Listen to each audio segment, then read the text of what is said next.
Good morning, everybody, and welcome to Living Astrology with Janet Hickox. It's time to grab your cup of coffee or your tea, sit back so we can chat about what is happening up in the sky above us for today.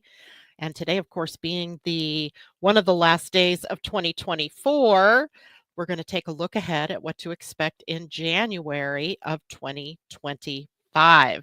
Hard to believe, right? Every year at the beginning of the year, I say that, right? When I do my astrology of the next year webinar, I always think, oh, that just seems so far away. And then, boom, before you know it, the end of the year is here. And of course, that means I'm also getting ready to start writing the 2026 almanac, and Tam and I, not just me. And that kind of always makes my noodle go crazy because I've not even experienced this year yet. So, how am I supposed to write about the next year after that? It's kind of odd. But that's the way it is. Now, today, Tam was meant to join me, but apparently there's a raging storm going on the East Coast where she lives, and she isn't able to tap in. Hopefully, she can tap in maybe via comments because she can get on with her phone, but it's not letting her into StreamYard. If she is able to at some point, I will pop her in. In the meantime, though, let's chat about what is happening. I hope everybody had a good weekend. It was a quiet weekend for me. That I like because, for the holidays, it was run, run, run, run, run. So today is, starting running again. But Saturday and Sunday was blessedly quiet, and I got some work done. As most of you who attended the webinar for Astrology of 2025 got your reports yesterday or over the last couple of days, there are a few of you that I just found out about yesterday that still need them. So I will get those out to you on the next couple of days. So let's say good morning to people who are showing up here. I see Julie out there. Good morning to you, Julie. She said, yes, I'm ready to roll in the new year. And Terry, good morning to you. Colleen, hello. And Teddy, 20 days of bliss, then the rest in a twist. Good morning, Kamal. It's good to see you with us. And Asa, Happy New Year, happy holidays, love and light to you all. Thank you so much. Same to all of you. And I hope everybody has great New Year's Eve plans. Tomorrow we have game night and snack night, like we always do, like a bunch of appetizers and fun things like that, and then play games and or do something. One year, I think we did a murder mystery kind of game, if you will. That's not what we're doing this year. We're just going to play games. I don't know what kind, but it should be fun. Okay, so today, of course, is the new moon. Now, for some of you, it is a black moon, new moon, and a black moon, new moon occurs when two new moons happen in the same month. So, for those of you, say, in the East Coast and in the central time zone of the US, and then, of course, further east, you all had a new moon on December 1st, and then today, December 30th. But for those of us from Mountain Time West, our new moon was on November 30th because of the time zones, the way the time zones work. So it is a black moon for many of you, and for many of us, it is not. How does that work, right? It makes you wonder sometimes. And anytime we have two new moons in a month, it is kind of rare. That doesn't happen very often. And it can only really happen when the new moon occurs on the 1st or the 2nd of the month and on the 30th or 31st of the month. So it is kind of rare for that to happen. And that means we'll talk a little bit today about this new moon. We did talk about it on Friday, but then we'll launch in to what to expect for 2025, January of 2025. It was kind of funny this morning because I hadn't opened yet my almanac for 2025. And I got to show you, this is what it says up at the top. January, go with the flow. And a message that before I'd opened the book, I sent that message to Tam, go with the flow. mostly because, right, she's having, terrible troubles getting on the internet, getting her computer to work, etc. And then when I opened the almanac and saw that, I went, "Oh, so that must really truly be a theme that we will be working through in 2025." And of course, it is. Now, let's start with today's new moon because that is really technically a part of the almanac's um, January of 2025. And that's because we run the weeks from Monday through Sunday. And most of this week then is in January. So just 2 days that are still in the month of December. And even though we did talk about the new moon when we met on Friday, it's worth reminding you about what this new moon is all about. And it's interesting too because the new moon here is in Capricorn, and I've newly reimagined, repictured, reinvented Capricornia, and in that respect, we have an energy of a moon that is distinctly feminine.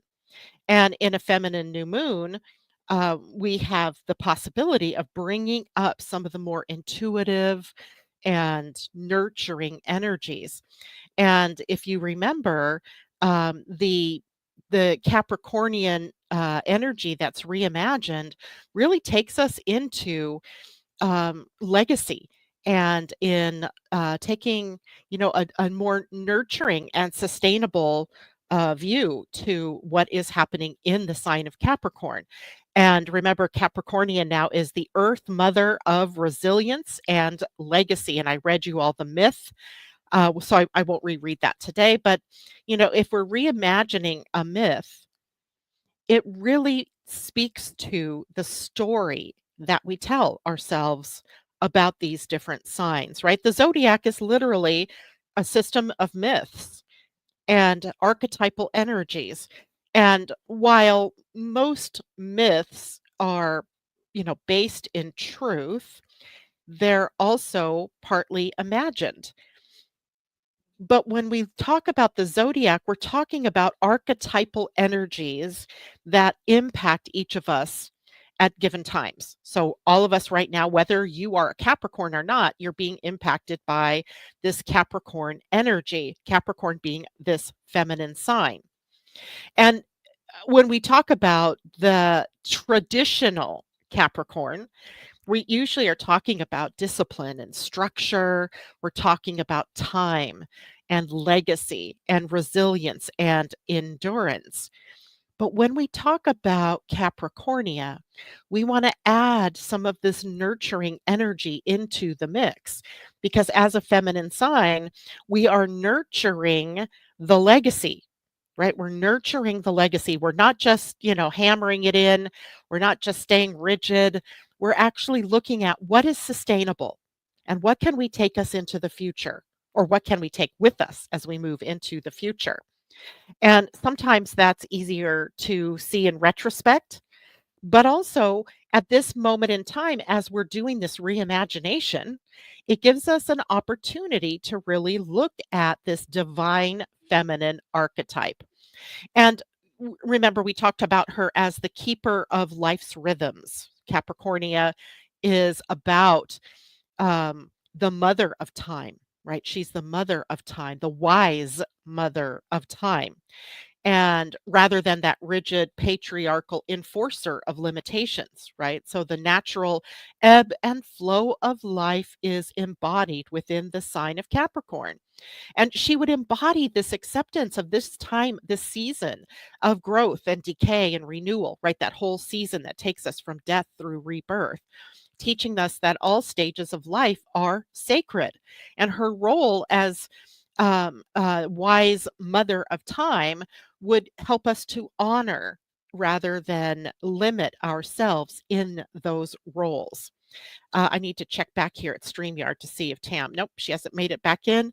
And if we look at her then also as guardian of legacy and tradition, right? This is the possibilities of this new moon, right? Being able to encourage a nurturing approach to legacy building. Not just control, but from carefully tending to what endures, right? What is it that we can take with us for the long haul? What supports growth in the longer term? So, wherever Capricorn is in your personal chart, this is where you can ask yourself that very question. What is worth enduring? And what is maybe, stale or stagnant and ready to be released? And, depending on the house that's in your chart, that question could be answered in, different ways. What about nurturing structure and endurance, being able to stand the test of time? This is where we get the sustainable energy of a Capricornia, as opposed to just Capricorn as some masculine entity. Because, the wise woman, the wise matriarch nurtures with an eye to the long term, right? With the self-care and patience and nurturing and stability enhancing energies that will at least take us through a longer period of time and not just fall apart at the first sign of a challenge. So it helps us to also understand boundaries. Where should things end? Where's the limit? How far can we take our protective energy? And how far should we take our protective energy?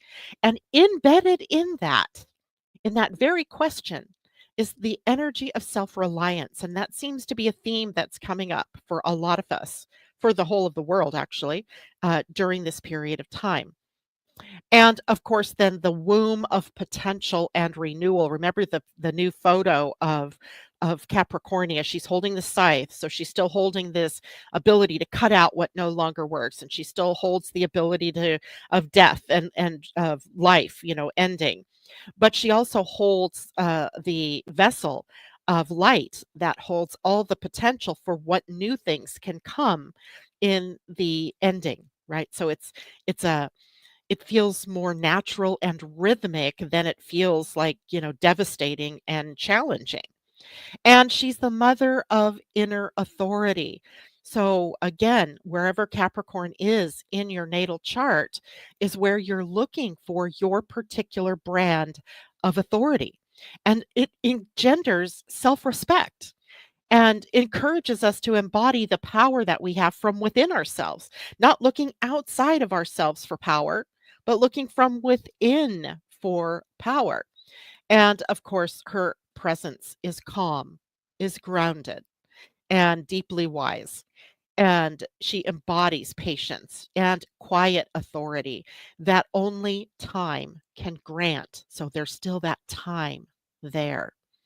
So if we compare, some of the traditional aspects of Capricorn to the newly imagined Capricornia, we'll see a total difference. Like the ruling celestial body of Capricorn is Saturn. And Saturn in the traditional Capricorn is strict, paternal, and disciplined. But Saturn, as the divine feminine ruler, would include things like nurturing, wisdom, cycles and rhythms of time. The core essence in the traditional Capricorn is ambition, structure, and endurance. In the reimagined Capricornia, resilience, legacy, nurturing, and growth. Now, how does one approach power in the traditional Capricorn? It is authority through control and discipline. Whereas with the reimagined Capricornia, it's authority through nurturing, patience, and inner mastery, right? So, there, and we could go on and on like this, right? This is the whole idea behind reimagining is that we give it more purpose. We give it a new, updated purpose.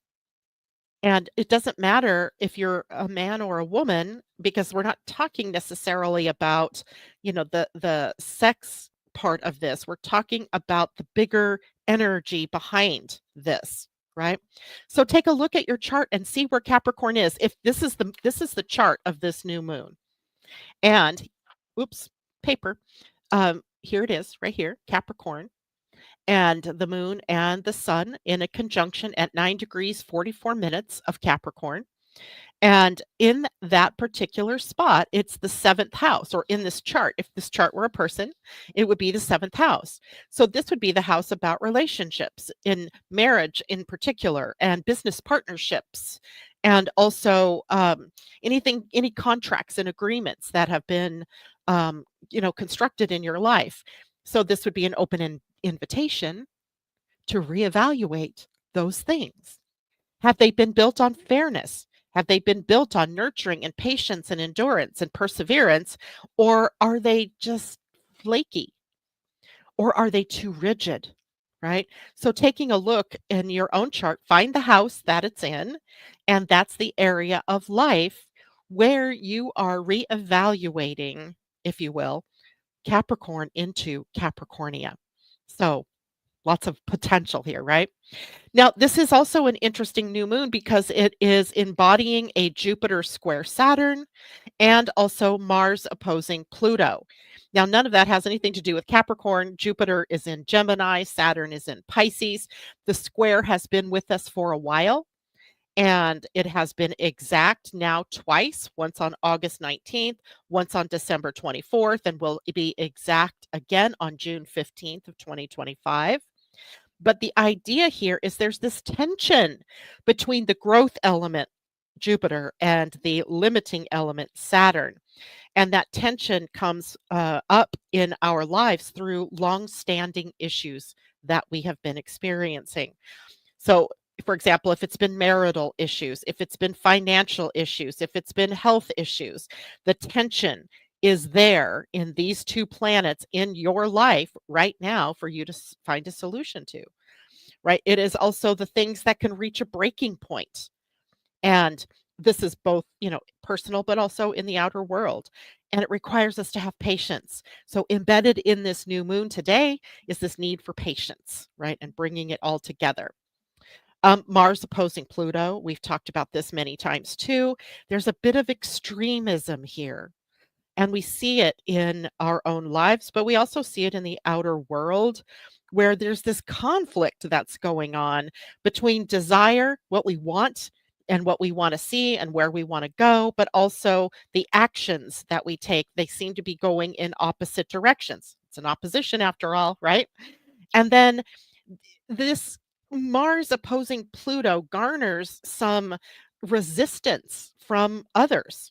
Right? Just to give you a good example is over the weekend, there was the whole hubbub over uh, the H-1B. This is specific to the USA now, the H-1B visas allowing tech people or highly skilled people to immigrate into the US, and versus the MAGA base who was like absolutely against that. So we saw this, difference between the base of Trump's Republicans, but also between his two tech people, or two of his tech people that I'm sure all of them were in it, that really see the benefit of bringing in people, highly skilled workers, no matter where they're from, right? Are they from the US or are they from somewhere else?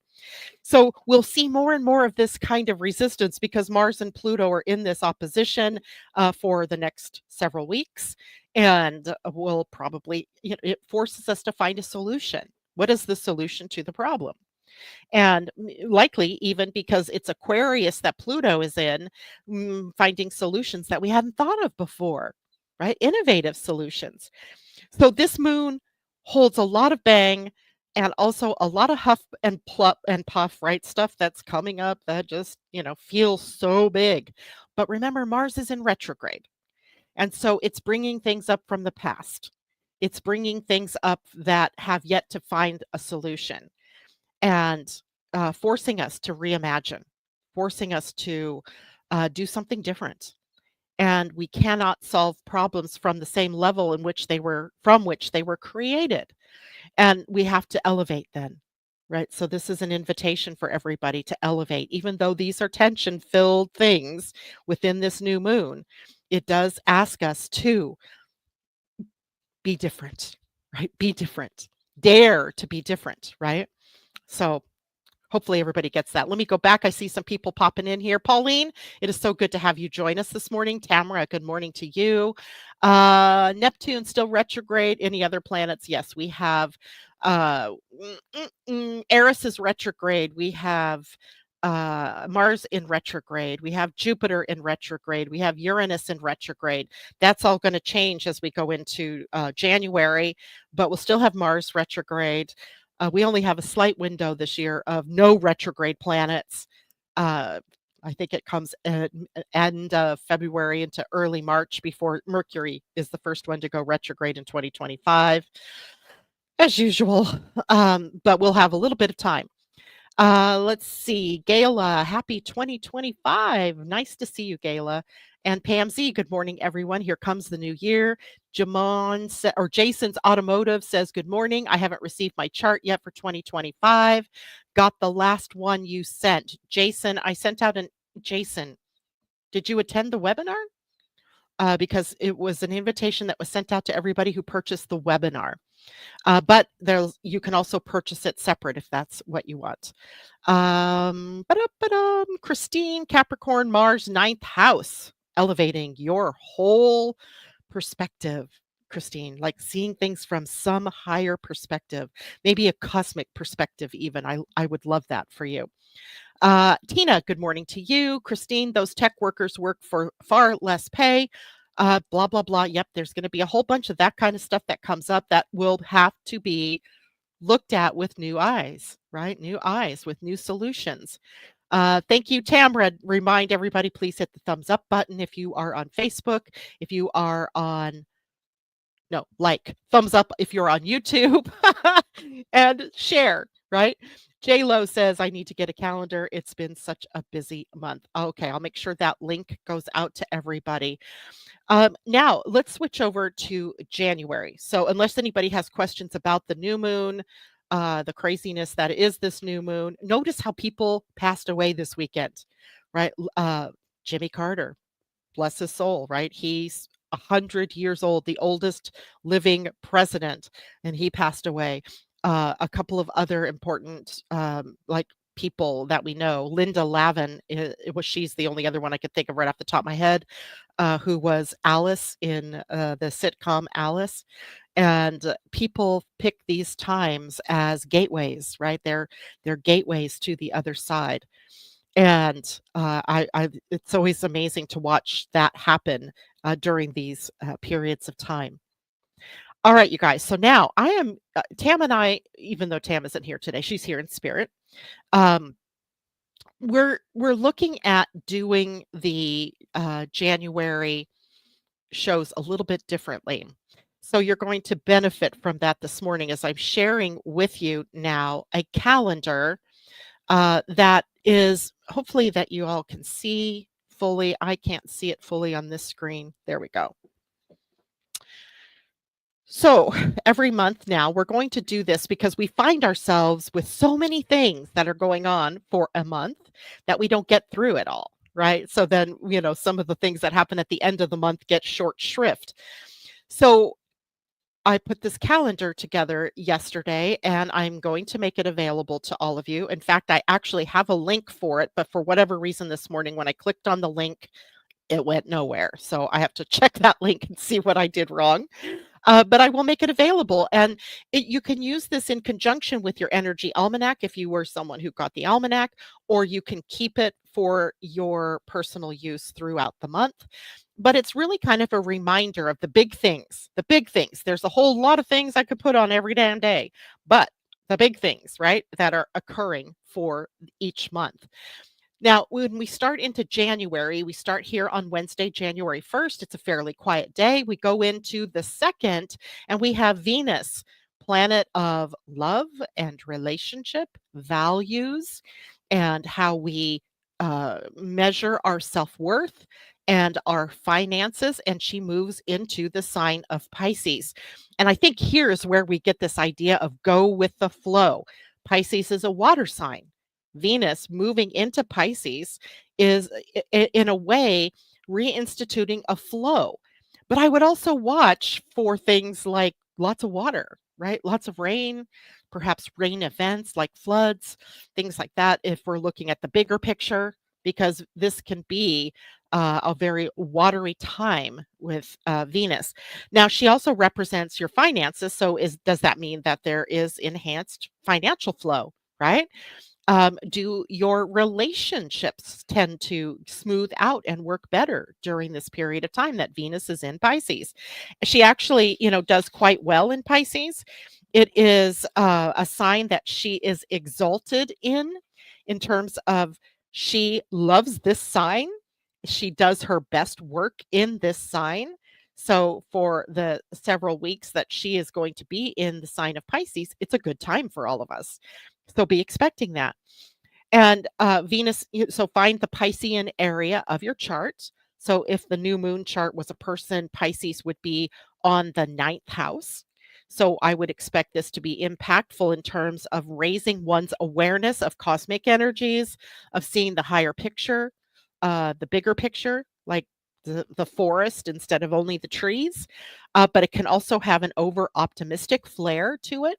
So I think we start January with some really nice optimism, and yet there's still the background challenges that are happening because we also have the exact Mars opposition to Pluto happening on January 3rd, the very next day, right? And this is from one Leo to one Aquarius. So it's across an axis, it's an opposition. And opposition always means we have two things going in opposition to one another, right? So Pluto in Leo transforming us to become more humanitarian, more community oriented, more innovative, more technologically focused, right? And then we have Mars retrograde in Leo, yearning, if you will, to be the individual, right? To not want to, necessarily blend all of our energies together from a fear of becoming too homogenized, right? Too much the same. But indeed, what Mars is doing is saying, reimagine yourself, because we need your individual gifts to be applied to that of humanities, right? So we need everybody.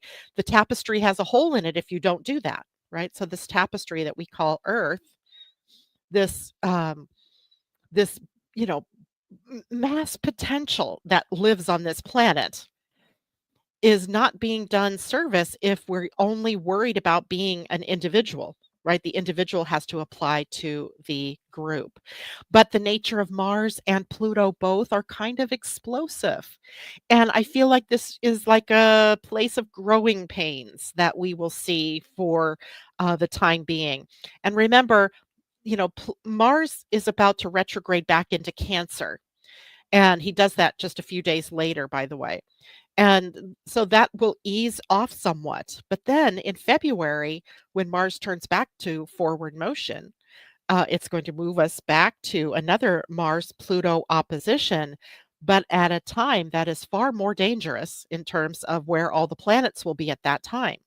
So take this opportunity now to look for where power struggles are going on in your own life. Watch the outer world because there's power struggles going on in that outer world, in governments, in communities, in states, between different groups of people. And this is begging us to find solutions to those problems that are outside of what we've ever thought about how to solve a problem before. Right? Think outside the box. That's the key. All right.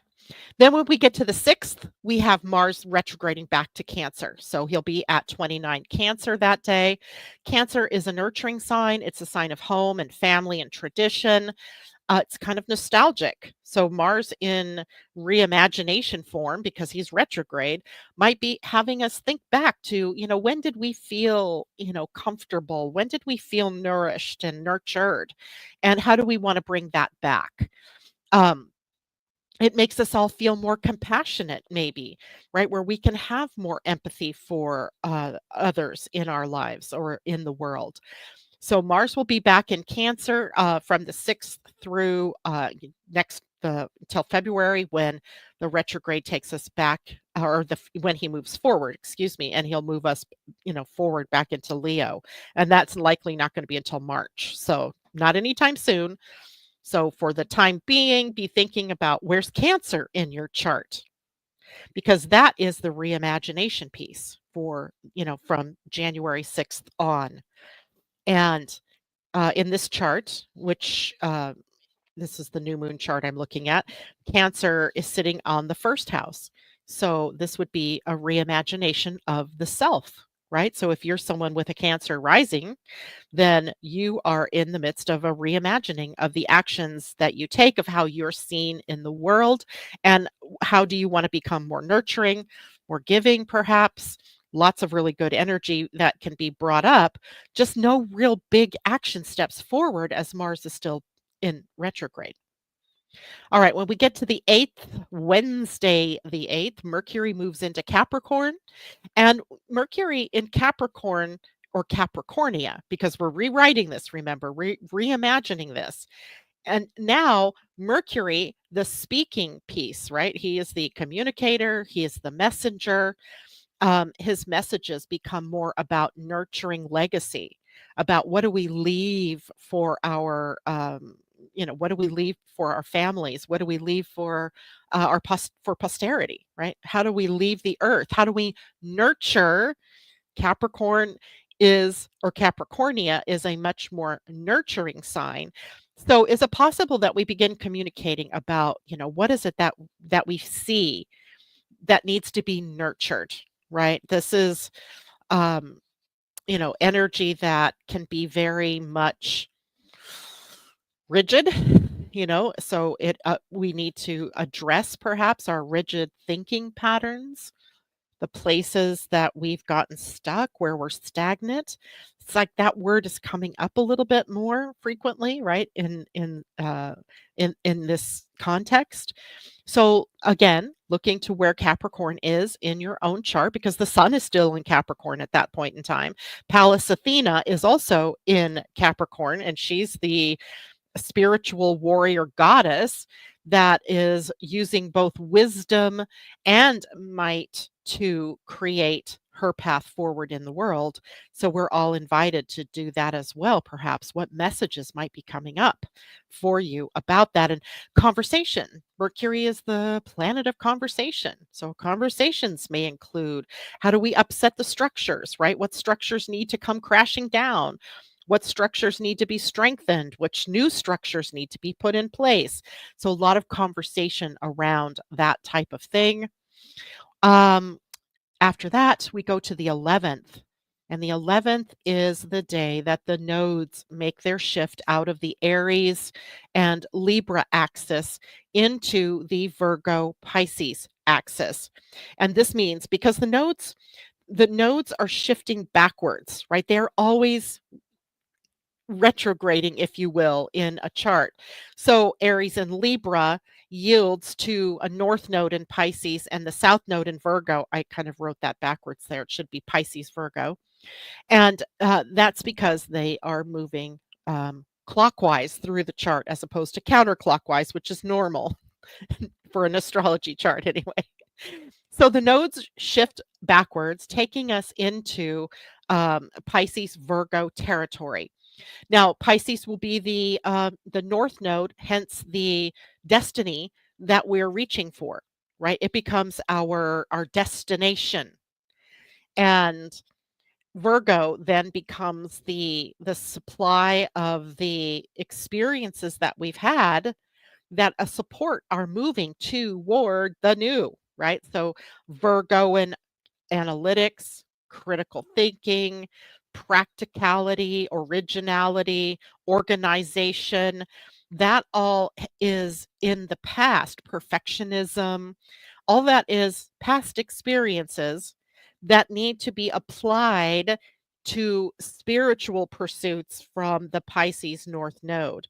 So the Pisces North Node becomes a much more spiritually focused future, at least for the next 18 months, as we're moving through the releasing of the karma of perfectionism, of being overly analytical, overly logical, and we move to the highly spiritual, to the mystical, to the magical, right? So it's it's just a fascinating trend.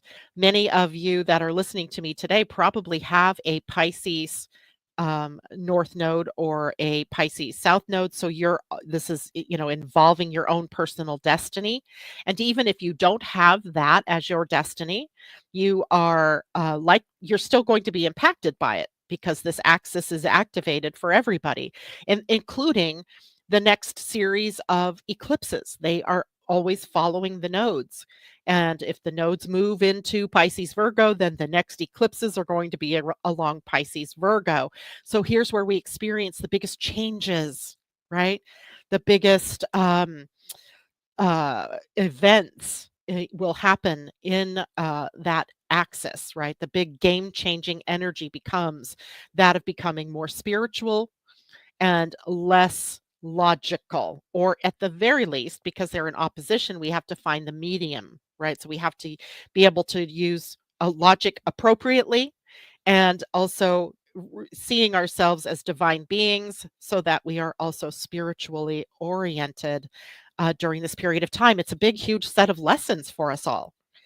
I think it will be interesting to see how all of that plays out in a world that seems a little crazy, and with big planets moving into Aries in the spring. And, it should be really testing our faith, our ability to trust in a higher power, and to remember that we're never alone, right? That this is all part of a bigger plan, and there is an evolution at work here. And to remember things like gratitude, like being in a space of forgiveness and surrender and trust. Big deal. So that begins on the 11th. On the 12th, nothing big. 13th is the full moon in Cancer, and that happens to be conjunct Mars in retrograde. So it is in the later degrees. It's at 24 degrees of the sign of Cancer and the sign of Capricorn. The sun will be in Capricorn, the moon in Cancer. And I have a beautiful picture of this particular cross, or I mean, this particular moon, because it holds a cardinal cross. And I don't know, because I'm sharing my screen, I don't know how well you'll be able to see this, but if I get this right, you can see those highlighted yellow pieces: sun on one side, moon on the other, and up toward the top, the planet Eris, or the dwarf planet Eris, and at the bottom, the black moon Lilith. So this is a cardinal cross, right? A cardinal cross is always going to offer up a challenging new beginning, or a challenge to a new beginning. So we're crossing some kind of Rubicon as we get into this full moon. In at Rubicon, meaning sort of this border between um, one part of life, or one area to another area. And it almost feels like that a chasm that we're having to jump across in order to create what's new. And what I find fascinating about it is that Eris is in an opposition to the black moon Lilith. So we have these two um feminine players, right? Divine feminine energies. One of discord, Eris, the goddess of discord, and the black moon Lilith that shows us our shadows. And that's playing into this full moon. So what major light bulbs turn on about the shadows of in our lives and how we're experiencing them? And of course, the two female energies, the feminine energies of Eris and the black moon Lilith, are across the love and war axis of the chart, Aries and Libra. So I feel like it'll be an opportunity for us to maybe find solutions to the own warring nature that we have within ourselves, right? And how that might impact the outer world. I mean, it would be amazing, right? If all of us only resonated to unconditional love, can you imagine how the world would be impacted? It would be huge. It would be a sight to see. And yet, the potential is that we're dealing with shadows still, right? We're not necessarily looking yet at the fruit of our labors. We're still having to choose voluntarily to look into our own shadows during this period of time. And likely that means and includes our collective shadows, right? The collective shadow of the divine feminine, of matriarchy and patriarchy, perhaps, of a new beginning, though, is implied here, even though it's a full moon. These are cardinal signs and they're initiating, they initiate something. Right. So something being initiated here during that Cancer full moon that maybe is of a more nurturing quality, that is more about how do we teach our values, maybe a values change, or yeah, it's big. It's a big time, and that is, on the 13th of January. I know a couple of you out there who have birthdays on that day, so your birthday is the full moon. That should be interesting for you, and I don't know if you are listening today, but if you are, you may want to have a solar return reading for your birthday this year. The rest of that week is fairly quiet until we get to the 19th, which is on Sunday. The sun moves into Aquarius. I always found it interesting that the inauguration here in the United States, in a year of a presidential election, happens the day of or the day after the sun moves into Aquarius. It's highly symbolic of something new because Aquarius is looking toward the future. It's almost embodied in the person that takes over, that they would in some way impact the future of this nation, right? Or of any nation that would have the same thing going on. But I always find it interesting. And the sun into Aquarius is a time where we take a look at things like, what are we going to do for the future? What are the plans? What do we have set in motion in order for that future? What does the future look like? And the future looks a lot like technology, especially with this particular time period that we're in, with literally Pluto in Aquarius and the sun literally moving into the arms of Pluto as he moves as he moves into. And actually, hold on, I want to look at something really quickly. It is on the 21st that the exact sun conjunct Pluto occurs. So, sandwiched in those couple of days is a lot of intense energy, right? Of the sun moving into Aquarius, but close enough, maybe even the days leading up to that change, being impacted by coming conjunction to Pluto. And that is the sun beginning his new cycle with the planet of transformation, death, and rebirth, right? There's this big thing that's happening with the move of the sun into Aquarius this year. Now, that doesn't mean a bad thing either. So don't get me wrong. I'm not saying this is doom and gloom. I'm saying it's pretty powerful. I pretty much see many more power struggles coming up as we try to work through changes and, not upsetting, um, making changes, but that changes that make sense, that take us into the future, that don't haul us backwards into the past. It'll be an interesting time for sure. And as we get into this last week, Aquarian energy becomes more loud, right? Because on the 27th, Mercury moves into Aquarius. And Mercury in Aquarius is talking about all these new things, right? It's talking about technology. Mercury, in some ways, rules technology, right? Technology, especially related to social media or networking or transportation, right? Mercury rules that type of things in our lives. So Mercury into Aquarius might have us all talking about what's new, what's exciting, what's technologically possible. But on the other side, we might also be talking about our worries about technology, right? Or the upcoming tech focus that's happening, it's seemingly with our government here in the USA, but it's happening around the world. But it's a big kind of theme coming up here lately. And Mercury in Aquarius does think outside of the box, right? He is definitely going to take on some genius qualities here. Though that saying, ooh, I should have had a V8 kind of thing. So those kind of moments coming perhaps for those weeks after a couple of weeks after Mercury is moved into Aquarius. Then there's the new moon on the 29th of January, also in Aquarius. And I didn't get to run down this moon all that well, but if you look at the chart of it, let me see if I can get that centered. You see in that first house, that's the sign of Aquarius. And there is Pluto and Mercury and the sun and the moon, the ascendant of this chart, which doesn't really count because it's not really important here, but the part of fortune as well as Ceres, all in Aquarius, with the neighboring sign Pisces filled with Saturn, Venus, Neptune, and the North Node.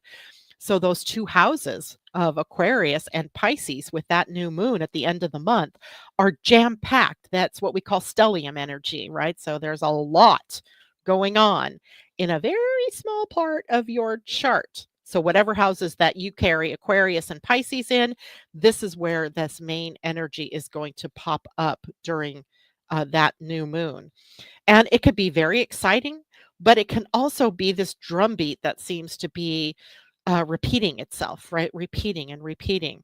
So, take that opportunity to check yourself. Where are you stuck, right? Where do you refuse to move forward? Um, it might be a great time for you to use that energy of movement to move in a new direction, to realign your thinking, to upgrade all that is going on in your mind, in your worries, and your fears and anxieties, and move forward, right? Just let it all go. Let's see. And then the next day, the 30th, the planet Uranus that actually rules the modern Aquarius moves into direct motion, stations direct. He's been in retrograde. And that makes when he's been in retrograde, he's a little bit more contrarian than normal. Like he's, more in a fighting mood, more of a rebellious mood. But when he stations direct, now he starts taking innovation and all of the newness out into the world. So it's not that he isn't a rebel anymore. It's not that he's not, a revolutionary anymore. He's just moving it forward. It's not just stuck in some pretend world. It's actually happening. So that'll be interesting to see how that plays out over the next several months before he retrogrades once more. And this will be his last. No, no, it's not. He'll go direct again in the sign of Taurus before he goes into Gemini for good. But watch what's going on with Uranus at this time because there is so much Aquarian energy available. What is he highlighting, right? What is he bringing to light? What is he bringing up from the dark? What is he begging us in this case to really awaken to and to liberate ourselves from or liberate ourselves, free ourselves in order to move forward? So it could be that last week of the month of January can be pretty interesting. And oh, by the by, right around here, the 22nd, there is the Human Design New Year that occurs. And the Human Design New Year is a lot different than what we think of as the astrological New Year or the calendar New Year because it happens in the gate called imagination and fantasy. And we don't begin the new year with human design in the action oriented movement of something. We begin with this idea of the dream. It's a dream time. And in fact, we don't actually move ahead for 2 weeks with human design in terms of a new beginning, because these first couple of weeks of the human design new year are about dreaming and fantasy or imagination, and then rewriting the story in order to hold that new imagination or that new creation. And then after about 2 weeks, we move into a different energy and be watching. I haven't decided yet for sure if I'm going to do this on the 23rd or if I'll do it on the 16th, but I will be doing a webinar on the new year from the human design perspective. Some of the big energies and how they're shifting as we look at the human design aspect. And I love doing that because in human design, we get, a little more clarity about what's happening, rather than just saying, okay, yeah, Uranus is in Gemini or Taurus.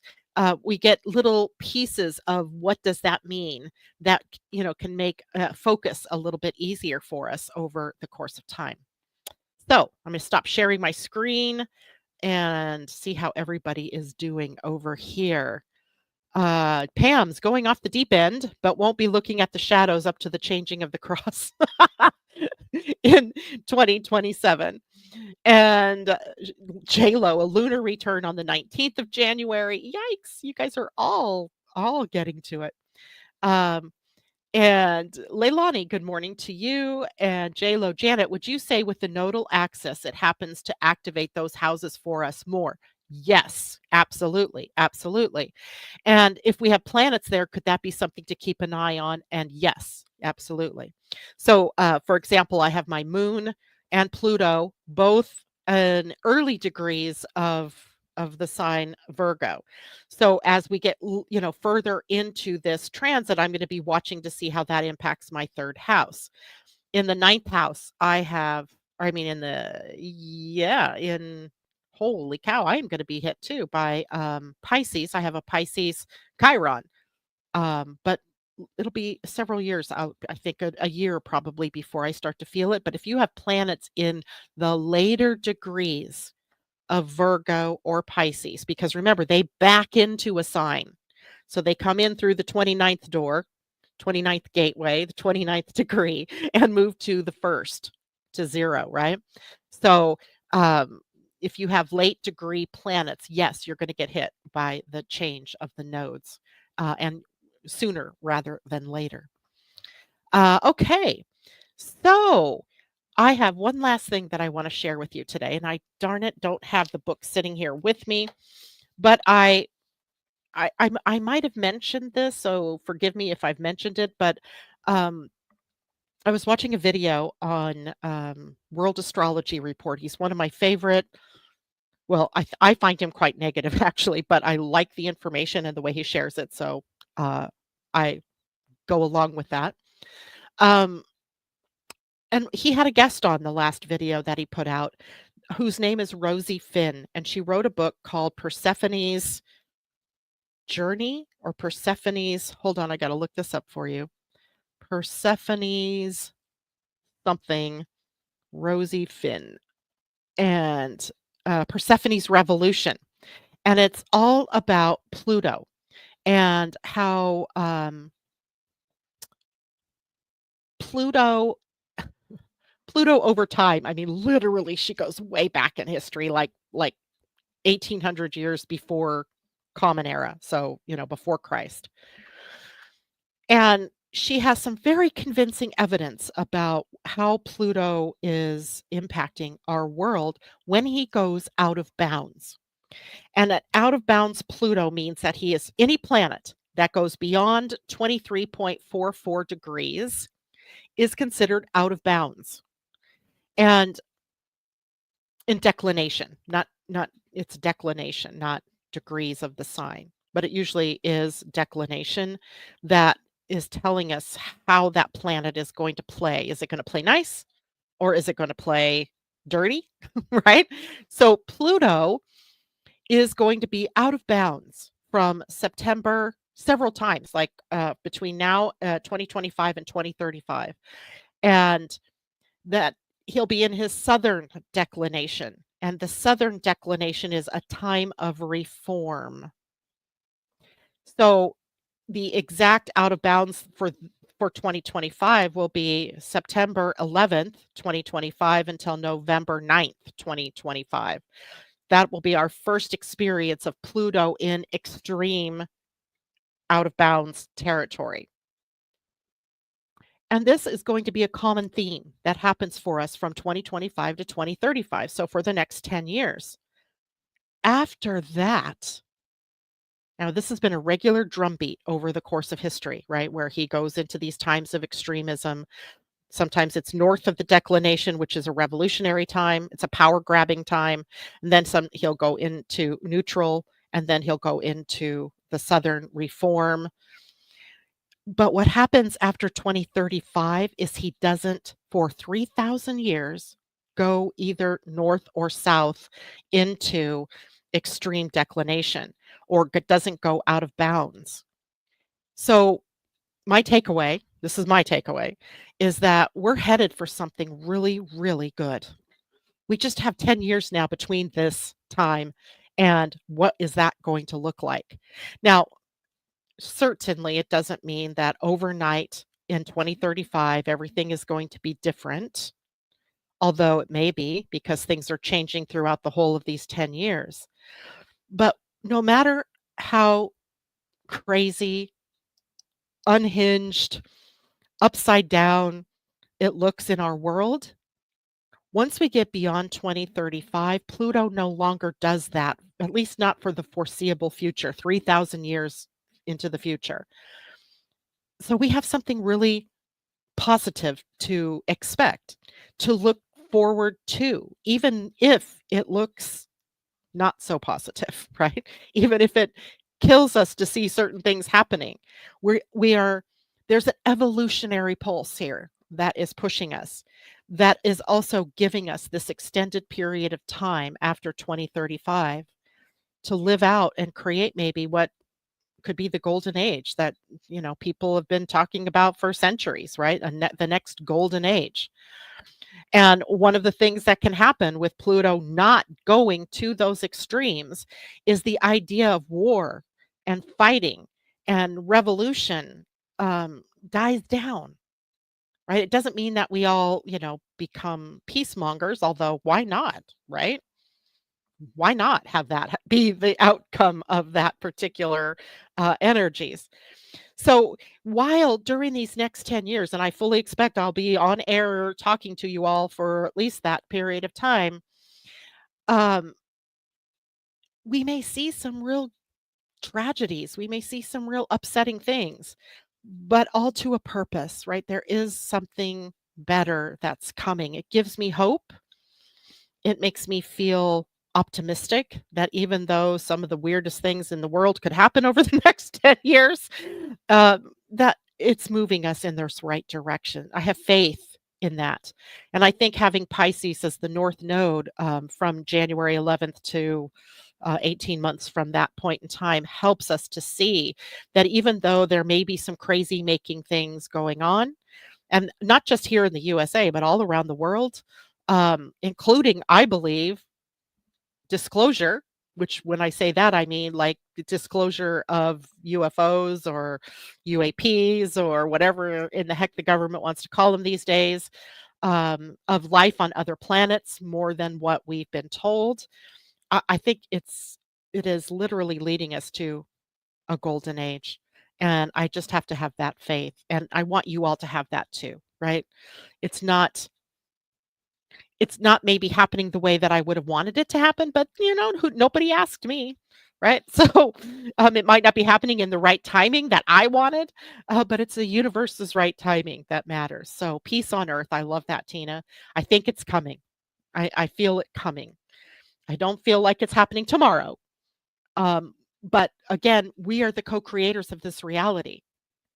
So the more that we focus on that rather than the wars, the more that we focus on nurturing and compassion and being our divine, forgiving, gratitude selves, right? The more that we create that, more of that.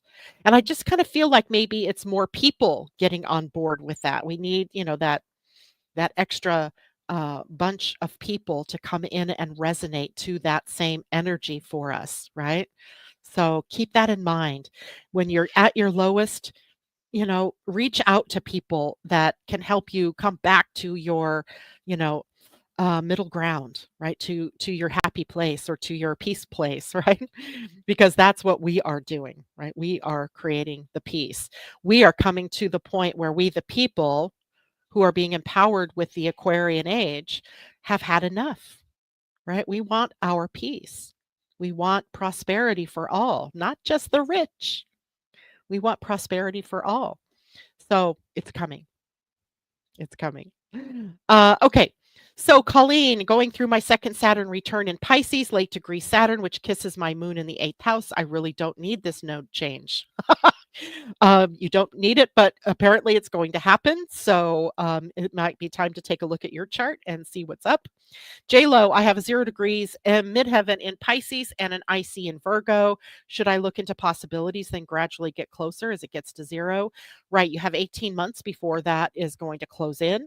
So, but I would start to notice this is going to be the best time ever for you to utilize your energy almanacs, your journals, the things that support you in writing, because there might be so many things happening, so many ideas coming, and so many changes that you might need to, have a place to be able to go back and look at, oh, yeah, that was my idea.